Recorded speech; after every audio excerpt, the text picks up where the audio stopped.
Pleasure to sit down with an amazing member of our WJTL family, a dear friend, Lizzie Morgan. Lizzie, what's up? How are you? I'm doing well. How are you? Thanks for having me. Doing well, absolutely. It is so good to be able to talk to you. Lizzie, our listeners know you for a lot of different reasons. You have some great songs that are coming Okay. out. Now, you sang with Daigle starting at the age of 21. Lauren Daigle. What was that experience Yes. like?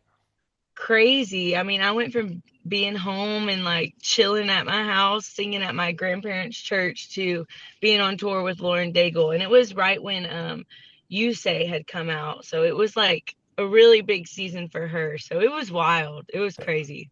That's amazing. You've done stuff with Maverick City Music, Red Worship, and now you're Yeah. releasing some great tunes. A lot of people, at least that I'm friends with on Facebook, like I can't escape you, not that I want to, but the reposts of Lizzie Morgan have been amazing. You're from Oh, that's Nashville. fun. You're from Nashville, Yep. right? Okay, Born and born and raised. raised. Yeah, born and raised. Let's go. You holding the fort down there? I love it. I love Okay, Nashville. Yes. that's awesome. Well, Lizzie, as you can see in front of you, there's a Jeopardy board. Have you ever done Okay. Jeopardy in an interview before? I don't think I have ever. Well, we are happy to be the first. The other thing that we need to ask you is a first. You're going to be with us for WJTL Fest. That's Saturday, May 16th, Cherry Crest Adventure Farm. Get your tickets. JunctionCenterProductions.com is the place to do just that. Lizzie, have you ever performed on a farm before? I don't think I have. Now, I grew up in the country. I'm Right. really from Cottontown, Tennessee. Oh, So wow. it won't feel crazy to me, but I don't think I ever have. I don't think Okay. so. Well, again, we're happy to be your first. Well, the Jeopardy board is yours. Whatever category and number you would like to start out with, we'll just dive in. Okay. I'll do 600 family. Oh, okay. Family for 600. Who in your family was the first to notice that music could actually be your calling? It's a great question. So I honestly am from a family where everyone sings and everyone is in ministry. So I always say like you're the oddball out in our family if you don't sing. But I would say like honestly when I was like a baby, I was super loud. My parents always said, and they always knew that I would sing. So I think my parents always knew that I would. Interesting. And birth order, are you the youngest sibling or I'm the you're oldest. the I'm the oldest? oldest of six. Yes. Oldest of six. Are you kidding? So you had to assert your dominance from the start. You knew that being Oh loud was yeah. the only way. Very yes, very bossy. Very bossy. That's awesome. All right, the board is yours. Where do you want to go next? Let's do 200 music. Music. What is a song of yours that always makes crowds light up no matter where you play? Honestly, one song that's been really fun lately is Thank God I'm Free. I think just the moment that song starts, there's so much joy in the room and it's so fun and everyone's just it literally feels like freedom. And it's just been really fun to have in a set list because everyone just gets so hyped. That's amazing. You're doing some church shows right now, right? Yes. That's Yep. amazing. And I can imagine that depending on the acoustics, does that just become like a full choir in Oh there? my gosh, yes, yes. Literally, we were just in Chicago and I was like, it sounds like a choir in here. Wow. I mean, that is Chicago It's of all fun. places too. Come on now. They got the Yeah, yeah, yeah, population to yeah, do yeah. that. Well, the board is yours. Where would you like to go next? Um, am I supposed to hop around just anywhere? It doesn't You can matter. go anywhere you want, whatever you're curious about, I would say. Okay, let's do 1,000 testimony. I love it. If you could look your younger self in the eyes, what would you tell her about Hey, God's it's fine. purpose, love, and timing? I grew up in a pretty strict environment and I have a song about it. It's called Unlearning. Um, because I like walked with the Lord for so long, I had a lot of ideas about God when I was younger that he was always mad at me or angry with me and that it was really easy to work my way out of his love. And I always say, like, as a 28-year-old now, I wish I could go back and tell myself how much grace God really had for me and how much He really loved me. And so I would say that I would go back and tell younger me that God would prove to be faithful and that everything would end up being okay and to not give up. And that also He loved me a whole lot more than I realized He did. That's amazing. I don't want to put you on the spot, but the word deconstruct is Yeah. thrown around like crazy right now. What does that Yeah. word mean to you? I don't necessarily think it's a bad thing. Like when we wrote the song called Unlearning, we were even like, okay, I hope people don't think this is like some weird deconstruction song, but it's not. I think that like for people that have walked with the Lord for a long time, you change so much over time. And like also a lot of your beliefs at a younger age are passed down from other people. They're not your own beliefs. Yeah. They're other people's ideas of God.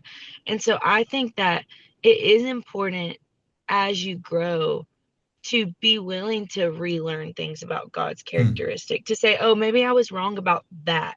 Maybe someone taught me something wrong about that part. And I think that like it's not messing with is he real or not. It's learning who he really is. It's Wow. not a matter of is he real or is he not. It's a matter of is this true about him or is this not. And so I have like learned to be really open-handed with that and learn that like there are times I'm going to be wrong about God. Right. And God is so big, like obviously it's so difficult for us to even comprehend the way that he is. And so I think that it's very normal to change your ideas about who he is. That's powerful, and I'm sure that's connected with a lot of people. Your Yeah. testimony there. That's really cool. We are playing Jesus Music Jeopardy with our friend Lizzie Morgan. You can give her a follow on Instagram at Lizzie_Viv. Find her on TikTok. She makes incredible content, Lizzie_Viv1. And I would say aspiring vlogger, but that's kind of an insult to you. You You are an know, established vlogger on YouTube. I'm not. I am not. I'm trying to be consistent. I love doing it because I always just like, even when I'm talking with like my team and who I work with, I'm like, I want people to feel like they know me. Like, I want it to feel like family. And so that's why we do the vlogs, is because it just gives people like a way to see me off a stage. But I am the most inconsistent at it in the world. I'm not good.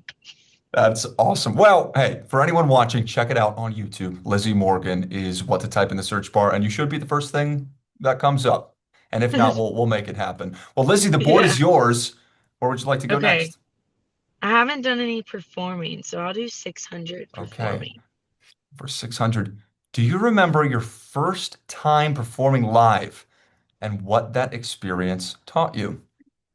Like I said, I'm a church kid, so I'm a pastor's kid. When you're a pastor's kid, you do everything at church at a very young age. So I think my first solo was when I was 5 years old, and I sang a gospel song by Kurt Carr called I Almost Let Go, which is so funny because I was literally only 5 and I was singing this song about how I was about to give up.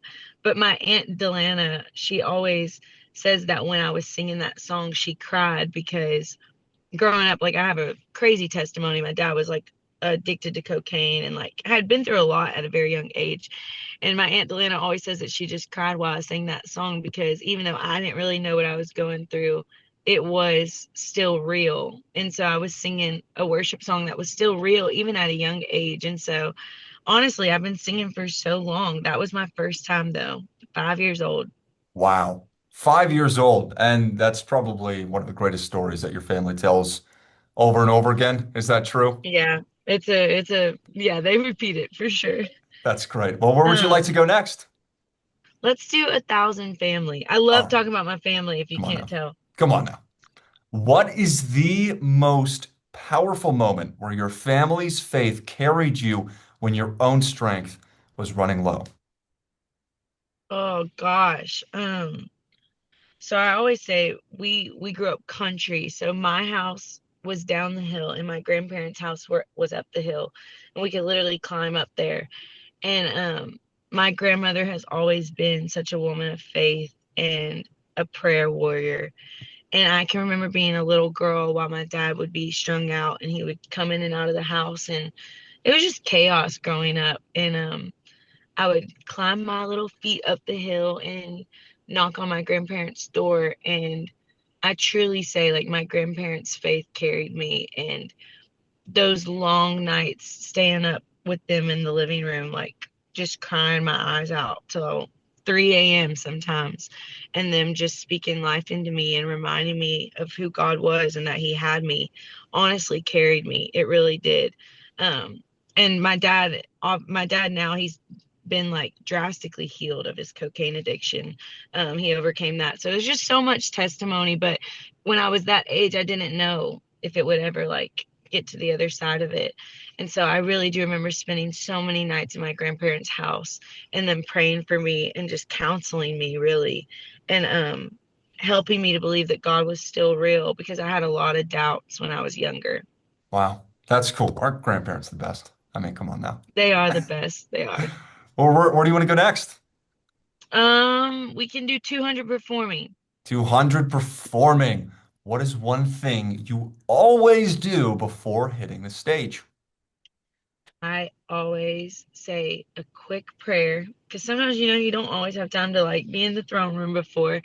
I always say a quick prayer and I'm always like, Lord, I know I can't do this without you. So I humbly ask that you will just anoint me right now and that your presence would fill this place. And it is like, I always do it. If I don't do it, I feel scared to go on stage. Um, and so I just always, just that reminder that I need him before I go on stage. That's cool. And I'm sure that connects with a lot of people too. And it's probably cool from your perspective to see how God is moving with a crowd of people right in front of you. Oh You my have the best gosh. seat in the house, even if there are people who paid extra for a front row seat. You know what I That's mean? true. That's true. Yeah, yeah, yeah. Where can we go next? 600 music?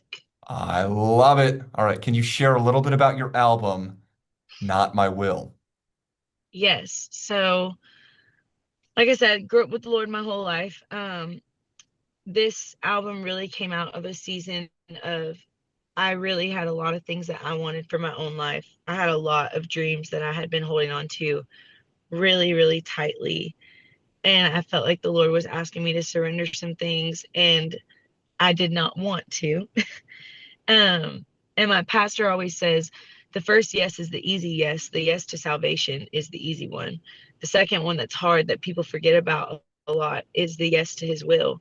Hmm. And that quote really stuck with me when I was writing this record was just it's not enough to just believe, but for me I really want to know that at the end of my days I fulfilled the calling that God had on my life and I fulfilled the purpose that he had on my life.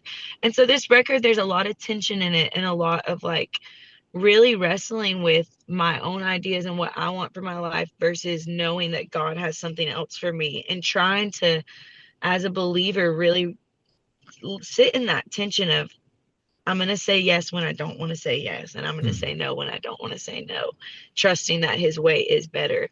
And that really is the heart behind this record. Wow, that's amazing. Well, Not My Will, the deluxe edition available anywhere you get your music. You can keep up with Lizzie on social media at Lizzie_Viv, and LizzieMorganMusic.com has all the updates there as well. Check it out. We're playing some stuff here on JTL, so stay tuned for that also. Lizzie, where would you like to go next? We can do 1,000 performing. Let's do it. Okay, WJTL Fest question. We are pumped. Okay. But when people see you there performing, what is your heart's greatest hope for the atmosphere that God creates through that moment? I've been saying this a lot when I go into these worship nights or just worship services, whatever it is, that I really believe that there's a lot of people that believe in God. They believe that he's real, but they haven't seen him operate in doing miracles and healing and deliverance. And so my prayer going into these services have been that the people who have believed in God for a long time, but they've just kind of accepted disappointment or just accepted that this is the way things will be and they just don't know if God's going to come through for them in that way. I really believe that like these worship services, I've been praying that faith would like fill the atmosphere and that people who set aside dreams and forgot about stuff, that in those kind of atmospheres they would just remember again, and that they would dare to ask again for God to come through for them. And so really I just pray that the atmosphere is set for miracles and healing and deliverance and people to really see the evidence of the Lord. Amen. That's amazing. I remember telling my friends who did not grow up in church in elementary Yeah. school that, like, oh yeah, like every Sunday we would see tongues grow back and legs fully healed, and like there would be people that'd be missing Yes. discs in their back, and they would show up the next day and they would be there.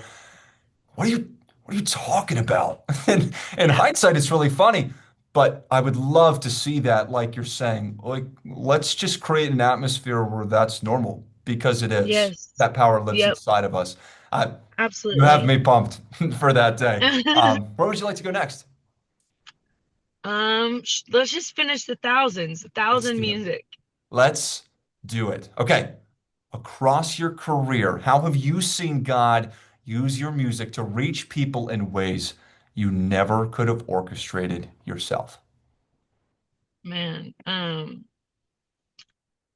I always say I obviously I feel called to the unbeliever, but I think because of my testimony and like growing up in church, I feel very connected to people that have walked with the Lord for a long time and just feel kind of numb or disappointed or like life has kind of taken a toll on that relationship that they have had with the Lord for a long time. And so I it's always amazing to me when I see people come up to me and say like I feel faith again.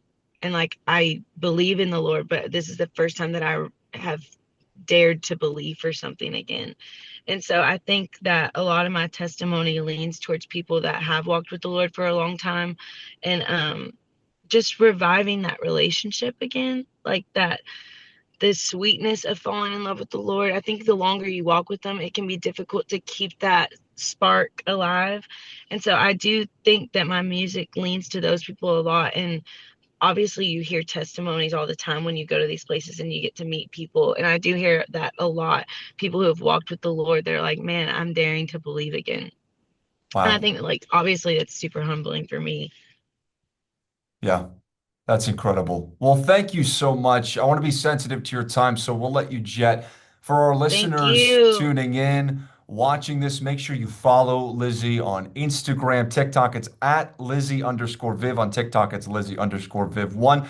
Check her out on YouTube. Visit her website, LizzieMorganMusic.com. Lizzie will be performing live on Cherry Crest Adventure Farm's stage Saturday, May 16th. You should get your tickets today at junctioncenterproductions.com. Lizzie, thank you so much for the time. This was great. Thank you so much. I'm so excited. I can't wait.